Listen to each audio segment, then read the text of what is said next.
And I'm excited to share it with you. I haven't been so excited about creating an aquascape in a long time. You know, I do nature aquariums every week. Do it for clients, do it for workshops, do it for companies, do it for myself. I've only ever done one attempt at Hi everyone, welcome to this new video all about my Awase Scapeline 60 aquascape. This has been running for over 6 months now and it's time for a change.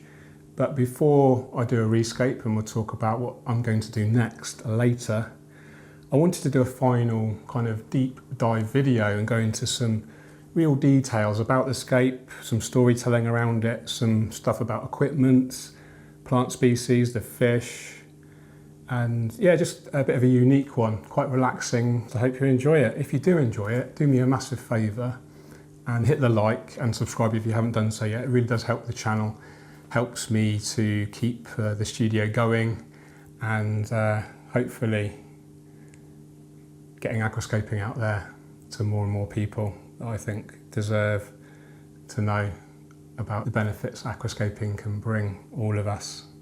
So yeah, I'd be really grateful if you could hit that like button and maybe drop a comment. Is there any particular thing about this scape that you like or don't like? Any particular favourite plant? I'm not afraid to show you the algae. There's not enough of real scaping talk sometimes in this age of Photoshop and contests and things like this. It's nice to show imperfections as well as the more pretty stuff, isn't it? And please do stay to the end. Got some exciting news regarding another exclusive workshop here in my home, and some very, very exciting news about what's going to happen in here next. It's the most excited I've been about creating a new aquascape in a long, long time, so I'm really excited to share that with you later. Stick around. Hopefully you won't regret it.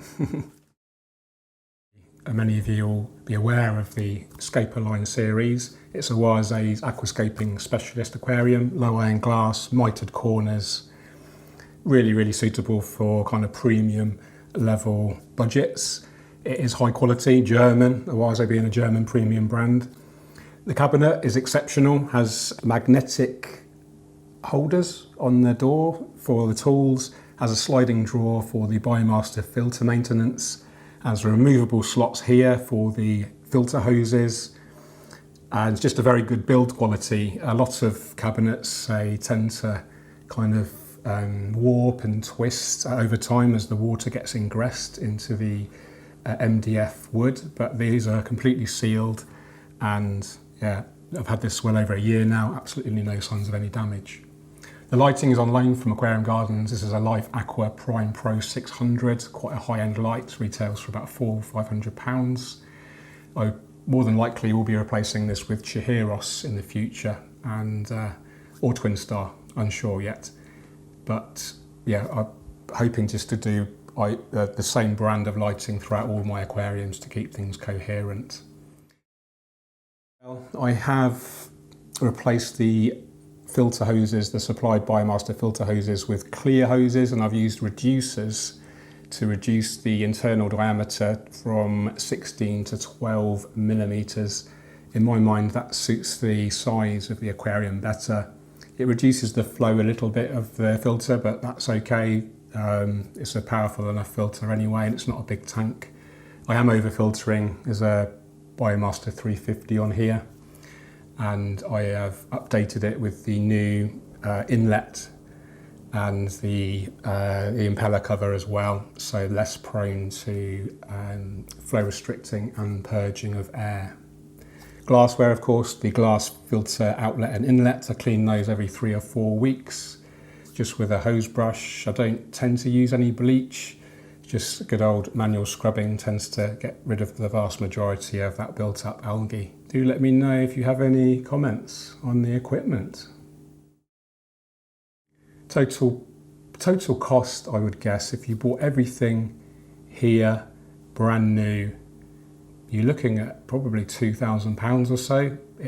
It's not cheap, I'm not going to lie. It's an expensive hobby if you want to get to that premium range, high quality products, high energy system with CO2 injection, soil substrate, decent hardscape and plants, etc. But please don't let that put you off aquascaping. You can enter the world of aquascaping with just a jar, you know. It's all about creating miniature underwater worlds, and you don't need expensive equipment to do that. I guess what this is like an aspiration for people that are interested in taking it to the next level. They might want to save up, enjoy that kind of the finer things in life, I suppose you could say. And I'm very privileged, of course, to be able to show these to you in person.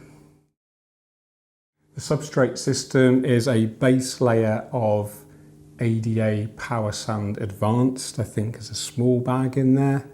This contains a host of nutrients and other products to help establish the substrate, keep it kind of biologically active, and just the best kind of start as well. The substrate is such an important part of the whole system, and the Power Sand is a proven performer. It is a relatively expensive product, being ADA, Aqua Design Amano, premium Japanese aquarium brand, of course. But it's not necessary to put underneath the soil, but you'll just get marginally better results. And if you are in the market for, you know, optimizing, then it's something to consider. It is on Dave from Aquarium Garden's recommendation. If you look at his display aquariums in the store, it's, you know, you can just see the results. On top of the Power Sand, there's a 9-litre bag of Awase Escaper soil, the black version. Very, very similar product to the Tropica aquarium soil, which I'm running in my other 2 tanks at the moment. I have been also feeding the plants extra nutrition with the Tropica nutrition capsules. These are gelatin capsules with nutrient-rich balls in, and you just target feed your plants as appropriate. I use tweezers and just pop them in. Just be mindful that the gelatin does dissolve in the water, and it can leave a little kind of oily film on the surface. Top tip though, if you keep platies keep the surface absolutely gin clear. They just seem to enjoy feeding these microorganisms from the surface. So that's if you don't mind keeping platies and having lots of baby platies, then it's beneficial side effects, I guess, of keeping these live-bearing fish. Substrate is sloped to the rear slightly to give an enhanced sense of depth. It has become a bit messy over the last 6 months or so. As I've kind of uprooted plants and replanted, it has dragged up some of the Power Sand and some of the nutrient balls from the nutrition capsules as well. So when I do the rescape, I will change the substrate, but what I will do is probably leave the bottom 1 centimetre remaining and top it off with an inert sand straight gravel. I'll explain why in a forthcoming video. So I won't be using 100% soil in the next scape, but I will be keeping some of the old substrate because that contains so much beneficial bacteria, and it will help establish the biology of a new aquascape. Let me know if you have any questions about the substrate. Okay, let's talk about liquid fertilisers. Currently I am using the Awase Escaper line Daily Ferts every day, and then once a week I add their mineral mix, which contains a host of other nutrients, some which I've never heard of being used in an aquarium, such as titanium, which is really interesting. I have opted for a different bottle. This comes with an accurate dosing pump. It's actually 5 millilitres per pump. I just got this off Amazon. It holds about 700 ml, so it lasts a good few weeks. I am dosing the Awase fertilisers in here, and I'm dosing Tropica Specialised Nutrition in my big tank. Obviously, well, not obviously, but some of you will probably be aware Tropica and Awase do support my channel, so I need to use both their products, both proven performers. You use whichever you can get hold of, or whichever suits your needs best. So yeah, I pour the fertiliser in there, and it's just 2 pumps. I say just 2 pumps, that's 10 millilitres a day in here. And liquid fertilisers is a topic all to itself, really. I will do another video on covering liquid fertilisers. There's a lot of talk about them not being necessary and too expensive. They're a rip-off, they're a scam. Some people, absolutely insist one brand is better than the other. I have a lot of thoughts. I have a lot of experience with liquid fertilisers, over 20 years trying different brands and making my own. I do have a lot of experience. I would like to share candidly my thoughts on liquid fertilisers, so you can look forward to a deep dive video on liquid fertilisers coming at some point soon. I do kind of run the estimative index kind of methodology, which basically means I'm deliberately giving the plants a little bit more than they actually need. We could say that's overdosing, but that has a kind of negative connotation. So they don't necessarily need 10 millilitres a day, 70 millilitres a week, but it's better, especially in a high energy system, always better to give the plants a little bit too much nutrients rather than too little. If you give them too little, the plant will suffer. The plant leaches sugars and other chemicals which attract algae, and you'll get a pale leaf and it won't look pretty. Snails will start to attack it, potentially fish, algae. So always best to keep your plants very well fed through the substrate, through the plant roots of course, and also through the plant leaves. That's where the liquid fertiliser comes in. So that's liquid fertilisation in a nutshell. Do let me know if you've got any questions on liquid fertilisers. Let's talk about carbon dioxide injection, CO2. Not necessary in a planted aquarium, but absolutely necessary if you want to get the best optimal plant health and growth from your aquarium plants. So I would always recommend using CO2 injection if you have the budget and you want to experiment with growing more demanding plants or achieving more compact, healthier, more vibrant growth. If you're more in keeping in line with nature and you want to slow things down a bit, you're happy to stick with slow growing, easy plants, then you don't need CO2 injection at all. In fact, I've had many aquariums do very well without CO2 injection, and I can completely understand why people don't want to go down that route. The system I'm using here today is the Strideways Pro dual stage regulator. It's actually a manifold, so there's 3 needle valves and bubble counters, so I can control my 3 aquascapes from the one regulator. Great piece of CO2 equipment. It's very reliable so far. I've been running it for a couple of years now, I believe. The actual distribution method of the CO2 is via a inline CO2 diffuser. I think it's CO2 Art. This is a ceramic tube which basically fits in line with your filter outlet hose. The CO2 gas penetrates that tube under high pressure. You need probably at least 3 or 4 bar potentially to penetrate that, which is about 50 psi or so, I guess.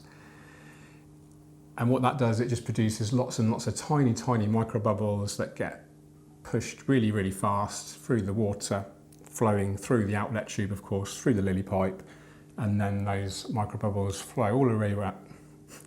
Those microbubbles flow all the way around the tank, feeding those plants really, really well. Disadvantage of inline CO2 is that you do have this kind of mist in the aquarium. So depending on the style of aquascape, what kind of background you've got, how close you are to the aquarium, what your tolerance is of seeing a little bit of a mist in your tank, then it isn't for everyone, but it is arguably the most efficient way of getting CO2 around your aquarium. You can use inline reactors which fully dissolve the CO2 before it gets in the aquarium, so you don't see the microbubbles and the CO2 is present as a dissolved CO2 rather than its gaseous form. So this is really interesting and a bit nerdy, but I like nerdy, I hope you do too.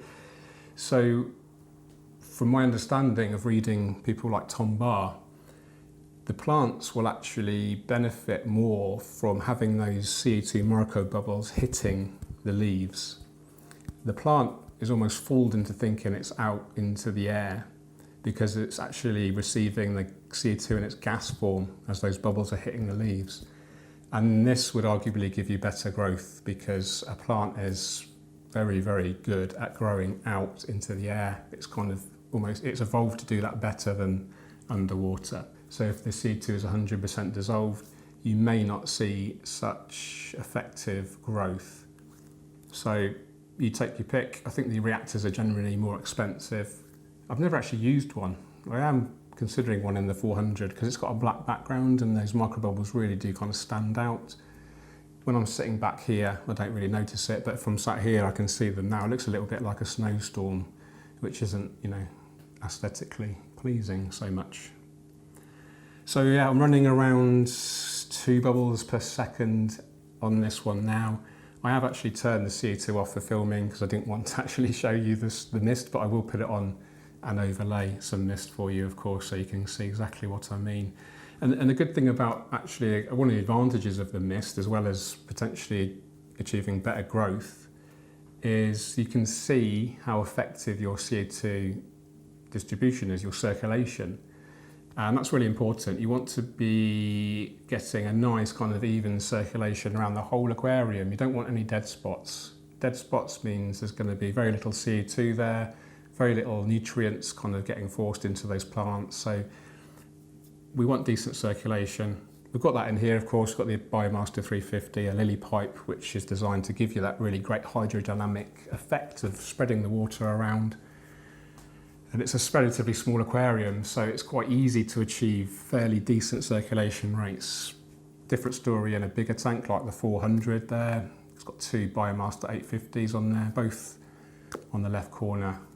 Not bad circulation, but not as good as something like this, just because of the size of the aquarium. So do bear that in mind, especially if you want to go high energy in a really big aquarium. You really will need to optimise your circulation. So don't underestimate the power of, you know, decent filtration in combination with circulation. You can add power heads and wave makers, etc. You can test for CO2. There's a couple of methods that are commonly used. The drop checker method, that's a little glass orb, typically a little glass orb filled with a colour reagent which changes colour depending on your CO2 level. And then you've got the 1 pH drop method, which is explained in my book actually. I won't go into too much detail. I do have videos on testing for CO2 and other videos on how to install CO2 kits, etc. So just have a little search on my channel and you can, if you want to go deeper into CO2, just do check that out.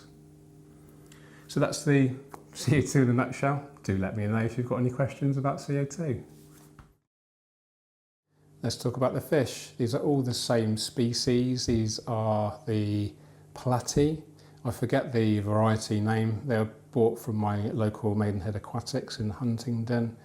I started off with 6 and now there's probably a good 20, maybe even more in here. And I have transferred some over to my other Scapoline 60.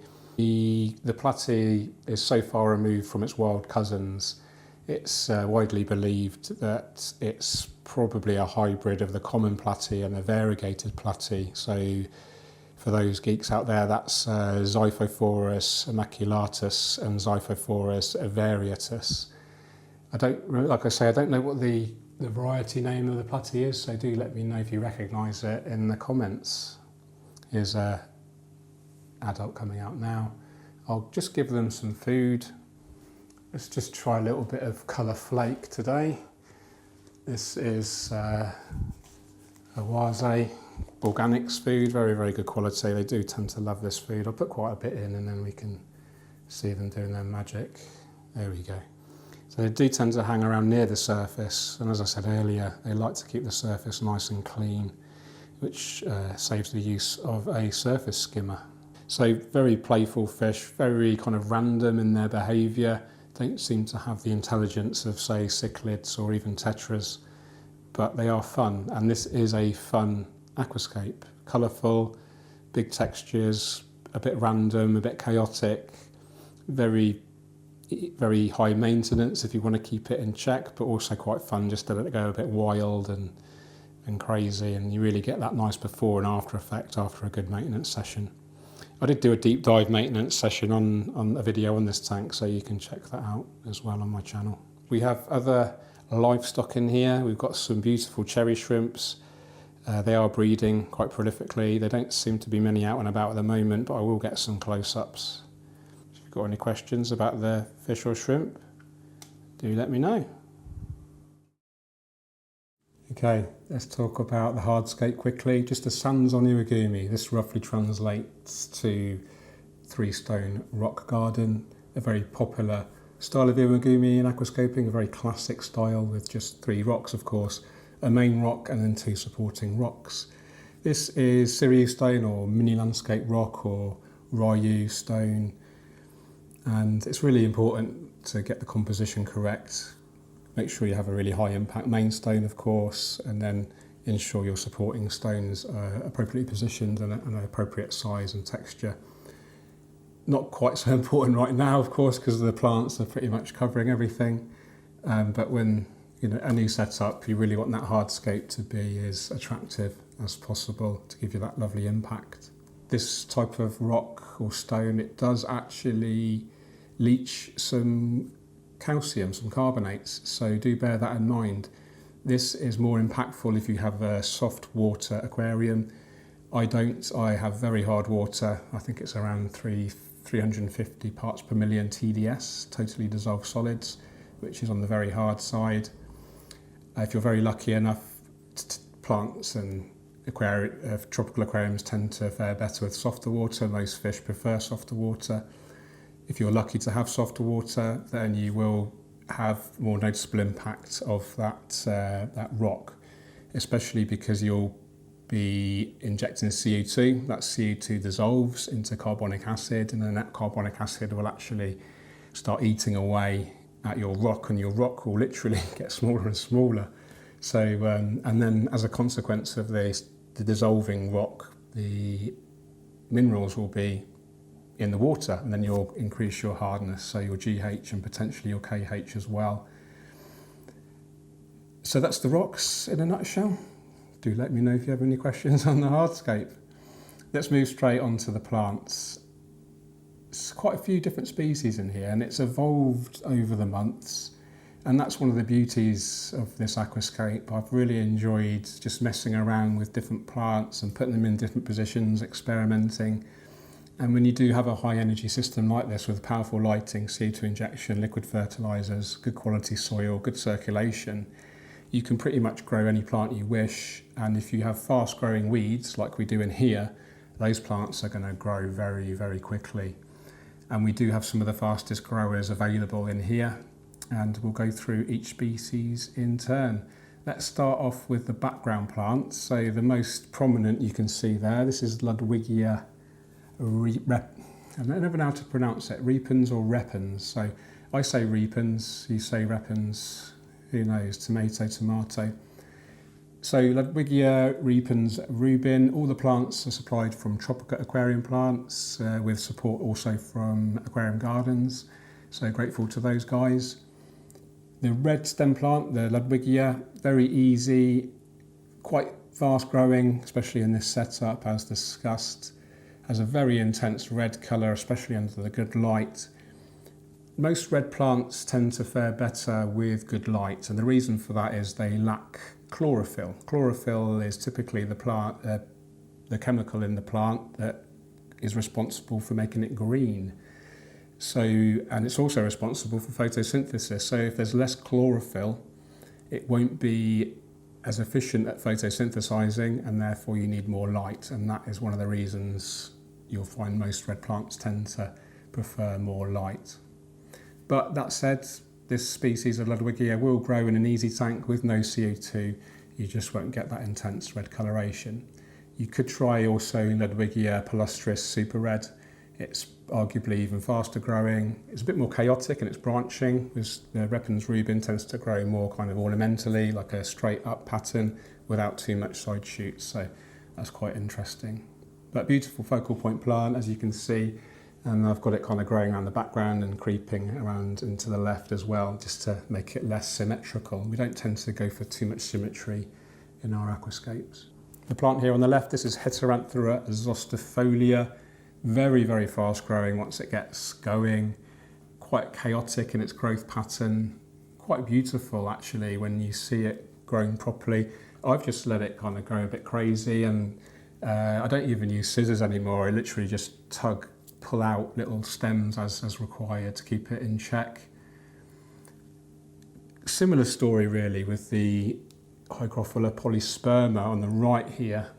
Now this is an invasive plant, I believe, in North America, so you might not be able to get hold of it. It is available in I think all European countries. I'm not sure about Asia, but it is a very fast grower. It's great for a beginning of an aquascape when algae is quite likely. Always try to plant at least a few species of easy fast growers at the beginning of an aquascape's life to help fight off that algae. If you think about algae and plants, they're always kind of in a battle with each other, always in a constant kind of competition. The more plants you have, the faster they're growing, the more healthy those plants are, the less chance of algae you get. That's a top tip for you. So try to plant heavily and at least some fast growers as well. So that's the 3 background plants, all stem plants, all easy, all fast growing. Let's move on to the foreground plants. We do have a real mishmash in here. We've got some of the Helanthium quadricostatus. This is a very fast growing carpeting plant, relatively large leaves for a carpeting plant. Sends out runners very prolifically and it will soon overtake your aquarium if left unchecked. Quite nutrient hungry, and I can tell you that for sure because some new growth here is almost of white colour, indicating that this aquarium is starved of nutrients. So even though we've got a nutrient-rich substrate and we're dosing 10 millilitres of liquid fertiliser a day, we're still seeing some nutrient deficiency there. So if I was to keep this tank running longer, I would probably add at least another 5 millilitres of the liquid fertiliser a day to ensure the Helanthium doesn't go too unhealthy. We do have some Helanthium Tenellum Red. This is actually from Denelay, not Tropica. Tropica don't stock this. All of the species in here are 1-2 grow, except the Polysperma and the Ludwigia and the Erecaulon. So about half of the species. We'll talk about the others in a minute. So we've got the Helanthium Tenellum Red, and we've also got the Helanthium Tenellum Green, very similar. The green tends to be a faster grower, very bright green, tends to have slightly larger leaves as well, and carpets much more quickly than the red. But the red is beautiful, especially under high lighting. It isn't doing so well in here because it's been kind of smothered by the other plants. We'll talk about those next. Got Erecaulon Vietnam. Had a little bit of trouble with this, lots of BBA growing on it. I was giving a lot of old portions from an old setup from Aquarium Gardens, so I think it kind of didn't have the best start in life because it was used to the conditions in Aquarium Gardens. It obviously grew submersed. You bring that to another tank with slightly different water chemistry and it can struggle to adapt. And I think maybe the reason there is some algae. It is a slower growing than the other plants as well, so the algae will be more prominent on the slowest growing species in your aquarium. That's another observation for you. Other species, I did have hairgrass in here, but I think it's pretty much been outcompeted by all of the other plants, which is a lesson in itself. And it doesn't mean to say that it's really interesting, you know, if you set this exact aquascape up at home, you might have very different results. Depends on your water chemistry, the system you're using, lighting, CO2, balance, fertilisers, soil. It's an infinitely complex system, really. So many variables. It's impossible to kind of tell you how to exactly achieve the same results. It's almost impossible to repeat these things over and over. That's kind of the magic, really, of a planted aquarium. I love that kind of, you never really know what you're going to get. So it's really interesting. What other? I think that's it for the... Oh, we did have some Sagittaria subulata in there. I think that's the tall... There's some kind of tall reedy plants in the back. I'll get some close-ups of these, of course.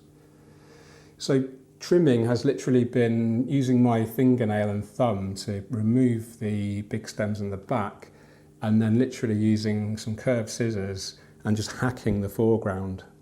In fact, now I think about it, that potentially is what's been causing the algae, because if you hack certain plants, the leaf isn't designed to be hacked, it's designed to be removed from the kind of the growth, the crown, the growth, the rootstock.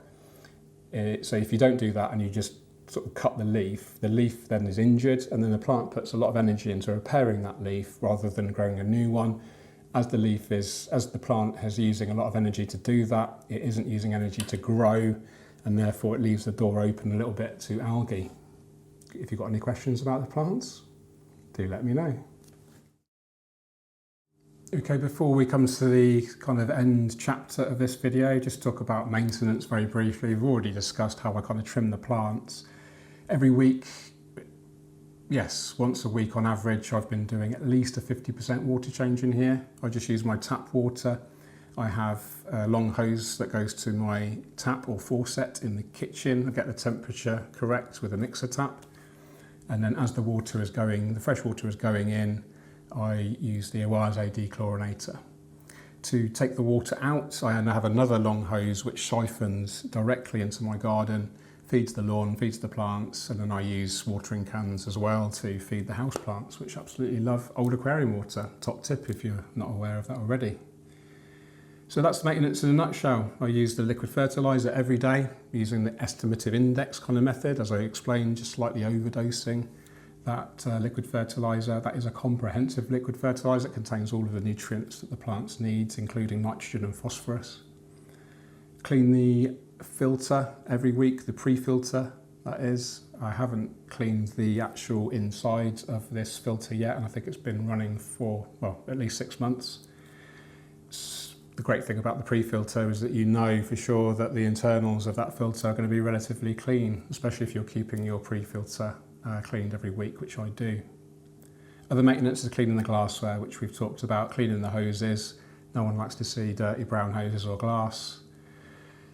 And yeah, clean the outside of the glass, of course, the inside of the glass with a scraper. I've got an ADA scraper, I've got algae magnet, which I don't tend to use on this, and a Denelay cleanator and a toothbrush. So different tools for different parts of the glass. Like I say, there's a big maintenance video on this already, I think. Pretty sure there is.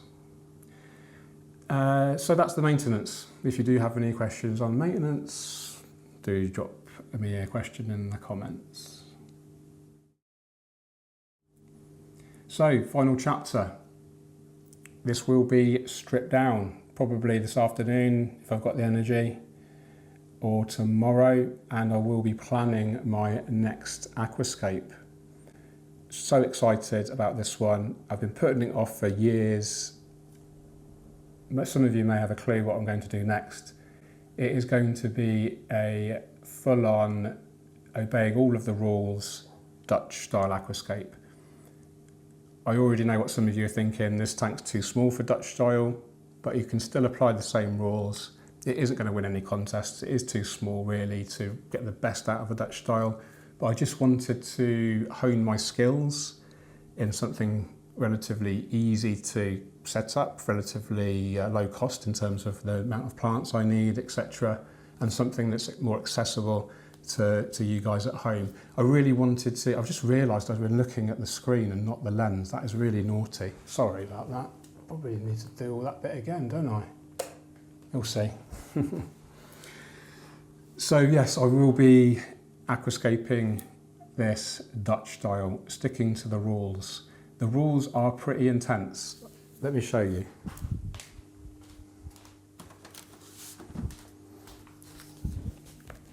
So very privileged to have access to the NBAT. So the NBAT is the Netherlands Board, embarrassing myself now, can't remember what it stands for.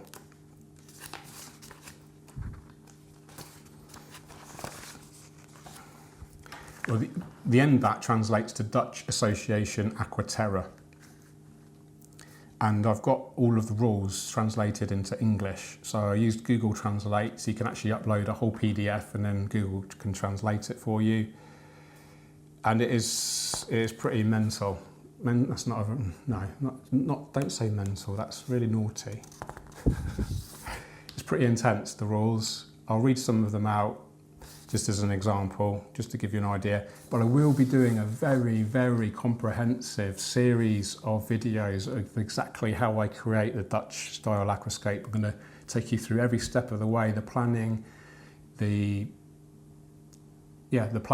plant selection, the design. I'm going to do drawings. I'm going to ensure the plant species are completely appropriate, the amount of species, where exactly they're going to be planted, the trimming technique, how many stems per 10 centimetres. It's just absolutely incredible the amount of detail you can go into.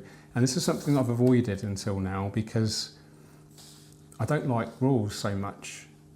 But I thought, you know what, lean into your discomfort. That's how you grow. That's how you become a better plant grower, a better horticulturalist, is by trying new techniques. And the rules are designed to get the absolute optimum health of the fish and the plants in perfect balance, as well as the aesthetics.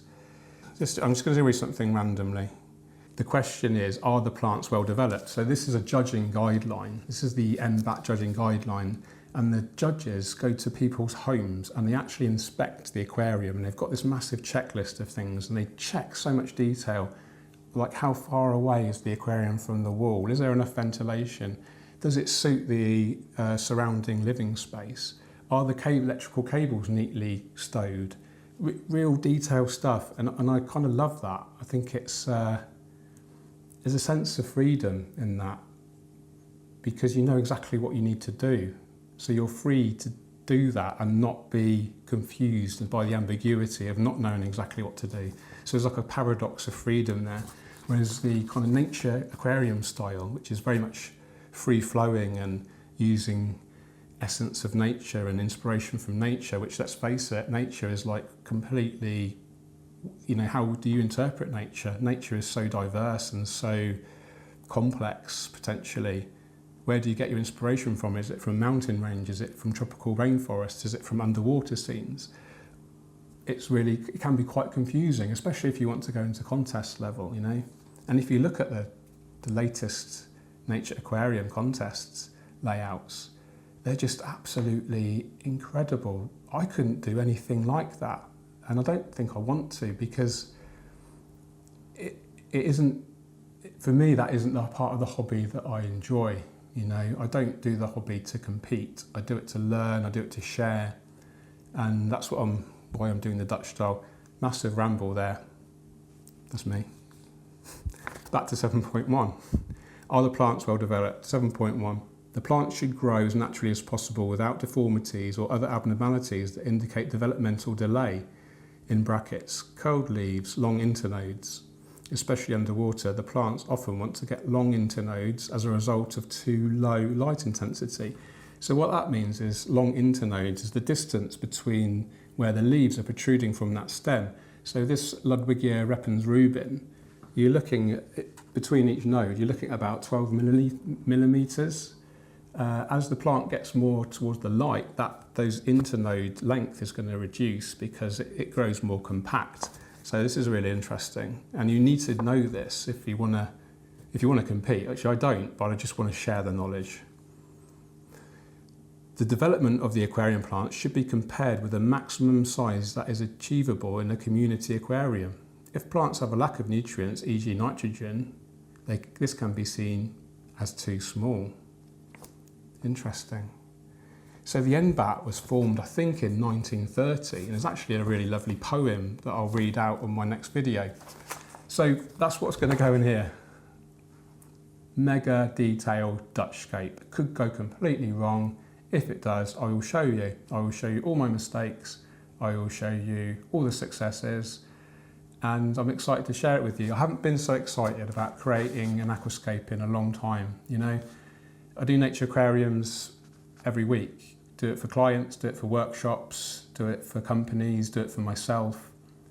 I've only ever done one attempt at a Dutch scape. It went into Practical Fish Keeping magazine, but it wasn't Dutch, nowhere near. Pretty embarrassing, really, when I think back, but it is what it is. It's learning, and this is going to be a huge learning curve for me.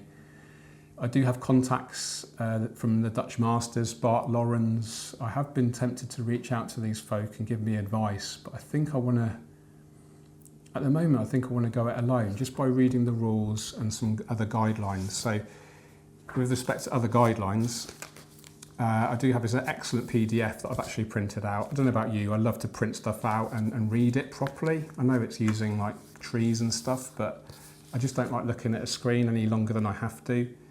I can't read any longer than sort of 10 minutes on the computer screen. It's just who I am. It's probably an ADHD thing. So I've printed out these guidelines. So Vin Cutty is a legendary kind of American plant expert, if you like. He is very well known in the plant hobby circles over in the USA. And he has created this really, really great article. He has given me permission to share some of it as well. But this is actually a deeper kind of guideline on the aesthetics of creating Dutch, whereas the NBAT guidelines are all to do with the health of the system. There is some guidelines around composition of species, etc. But this is much more to do with like the aesthetics. The NBAT is much more to do with the functionality, if you like. And fun story for you. Well, I think it's fun.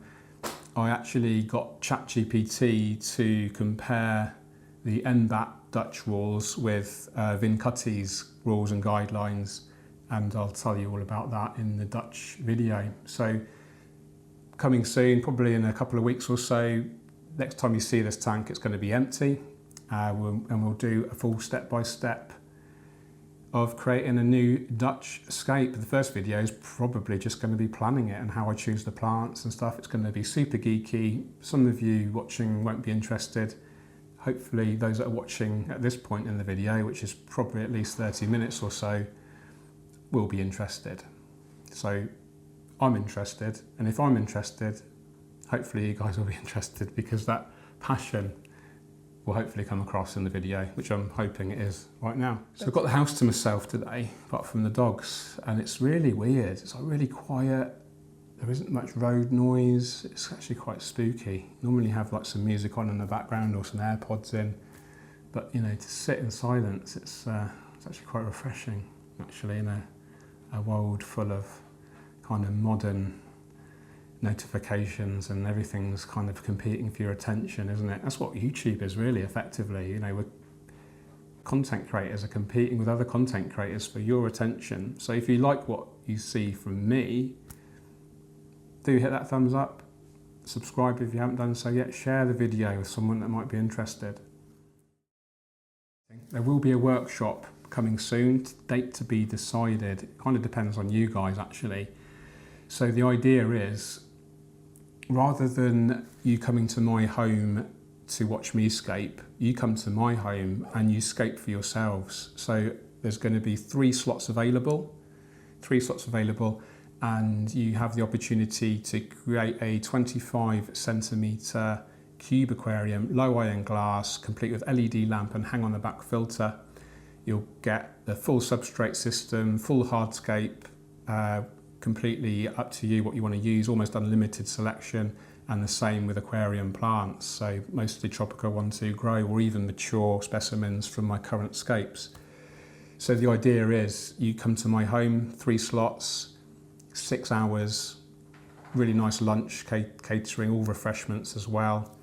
You come to my home, you create this scape with me or for yourself with my guidance. You can have as much guidance or as little guidance as you like. We'll take a trip to Aquarium Gardens to choose the plants and the hardscape and the substrates. Really great fun. We'll create these 3 nanoscapes together, and then you get to take it home, a 25 centimetre cube with all the hardscape and plants and everything. Fill it up with water, drain it down again, cling film wrap it. You can take that home. I've done it before. You can literally put it in the front of your car, seatbelt on, drive carefully, take it home, and then you've got a beautiful aquarium in your home, created with me. It's going to look beautiful. Like I say, almost unlimited selection of plants and hardscape, substrate selections. It'd be great fun. You know, I've got a beautiful home to share with you, some beautiful food. I love cooking, I love chatting aquariums and philosophy and psychology and wellness and fitness and nutrition, and maybe not so much politics, but you know, I think it'll be really cool. And I want to invite everyone that's watching this right now. The price isn't cheap because you have to pay for my time and the materials, etc. So it is £549. I do believe that is still very good value for what you get. Complete aquarium system built with me.